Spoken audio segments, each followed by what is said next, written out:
में आपका स्वागत है। मैं हूं मनोज। हम बता दें, दरभंगा में शिक्षा जगत को और बेहतर बनाने के लिए लगातार प्रयास किया जाना चाहिए और इस पे कितना कुछ प्रयास किया।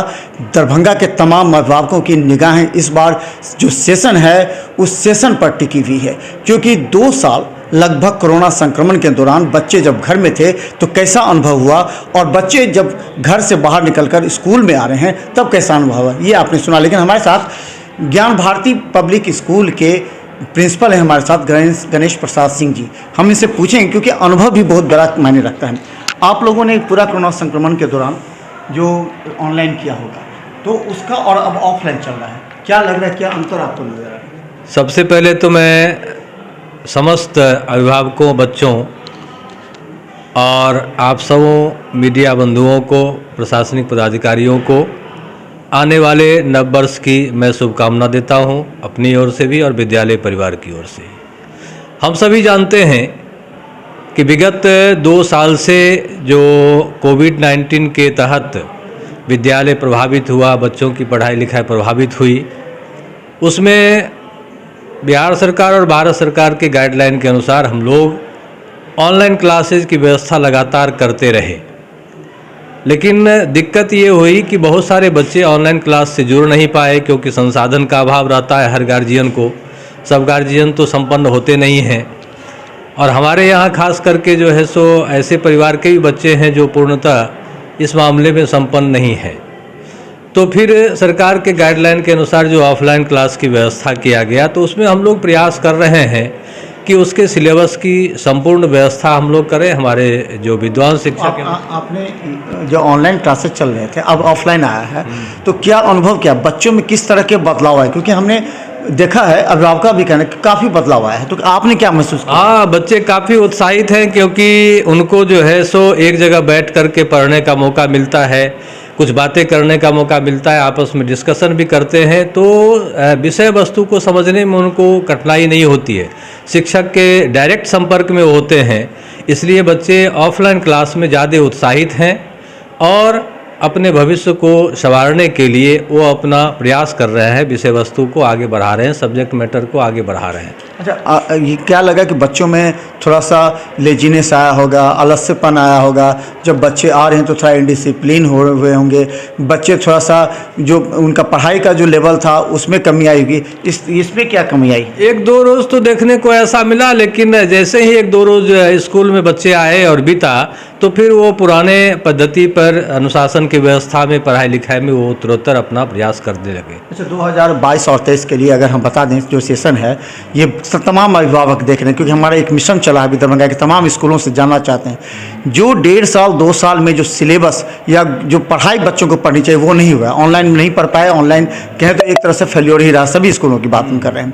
तो ऐसी परिस्थिति में उनको 2 साल के सिलेबस को कंप्लीट करेंगे तब कैसे अगले सेशन के लिए, अगले क्लास के लिए?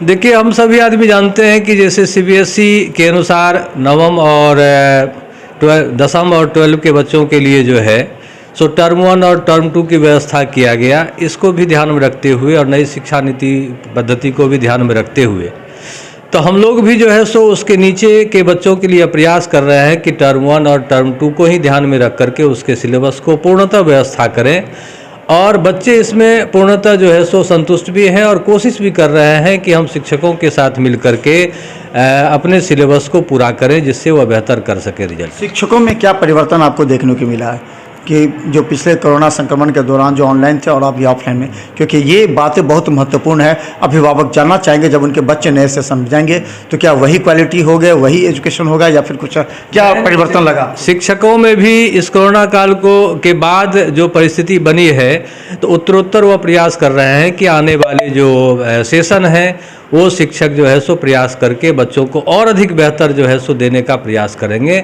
और समय समय पर हमारे शिक्षक यहाँ बैठक भी करते हैं, कहाँ त्रुटि है उसकी व्यवस्था करते हैं, गार्जियन के भी संपर्क में रहते हैं कि आपके तरफ से यदि कोई सुझाव हो तो वो भी दीजिए और हम लोग जो है सो उसके आधार पर उसकी व्यवस्था करेंगे। 22-23 में क्या अभिभावकों के लिए कौन सा नया आप स्कीम लेकर के आए हैं या फिर नया क्या है, ताकि जो बच्चे एडमिशन का भी ईयर स्टार्ट हो जाएगा तो आपने क्या सोचा है अभिभावकों के लिए? देखिए, कोरोना काल में तो आप सभी जानते हैं कि गार्जियन का जो है सो थोड़ा सा आर्थिक स्थिति भी कमज़ोर हुआ है। इसलिए हम लोगों ने यह तय किया है कि कम से कम जो छोटे बच्चों के लिए, नर्सरी और एलकेजी के बच्चों के लिए हम लोग इस बार नामांकन निःशुल्क लेंगे। बिना पैसा का हम लोग उसका एडमिशन करेंगे और एक प्लेइंग स्कूल की तरह जो है सो नर्सरी बच्चों को जो है सो सारी सुविधा देंगे नए एडमिशन के लिए। नए एडमिशन में 2022 और 23 में नर्सरी और एलकेजी में हम लोग नामांकन शुल्क माफ़ कर रहे हैं बच्चे को, क्योंकि कोरोना काल में बहुत सारे गार्जियन की आर्थिक स्थिति भी कमज़ोर हुई है। तो अधिक से अधिक बच्चे और अभिभावक हमसे जुड़ सकें। यह पुराना विद्यालय है। हम लोगों का जो एक उद्देश्य है, हमारे शिक्षक या जो हमारे अधिकारीगण हैं, उन लोगों सारे लोगों का यह उद्देश्य है कि यहाँ कम पैसे में भी जो है सो बेहतर व्यवस्था जो है सो बच्चों का हम कर सकें, और वह करते रहे हैं। जो यहाँ के लगातार स्टूडेंट उन लोगों के लिए जी, उन लोगों के लिए भी जो है सो हम लोग प्रयास कर रहे हैं कि कुछ जो है सो परिस्थिति बस छूट दे करके उस सबको भी जो है सो आगे बढ़ावे। जो बच्चे स्कूल से बाहर हो चुके हैं, जो अभिभावक बाहर हो चुके हैं, किसी आर्थिक वजह से नहीं पेमेंट दे, उन लोगों के लिए किस तरह की व्यवस्था? यदि वो संपर्क में आएंगे तो उनको भी ये सुविधा दी जाएगी। कुछ सब बच्चे और गार्जियन संपर्क में आए भी हैं, उनको यह सुविधा दी भी गई है। तो हम बता दें कि तमाम स्कूल इस बार चाहते हैं कि जो 1.5-2 साल से बच्चे परेशान थे, अभिभावक परेशान थे, उनको निश्चित तौर पर राहत देते हुए बच्चों को एक बार फिर से क्वालिटी एजुकेशन के साथ, तत्परता के साथ जोड़ा जाए, ताकि जो उनका मिशन है, अभिभावकों का जो मिशन है कि उनके बच्चे डॉक्टर, इंजीनियर या बेहतर हो सके। तो ऐसी परिस्थिति में अब सभी स्कूल नए कंसेप्ट पर विचार कर रहे हैं। ये कंसेप्ट क्या होगा, देखते रहिए बिहार मिथिला न्यूज़ का हेलो स्कूल में।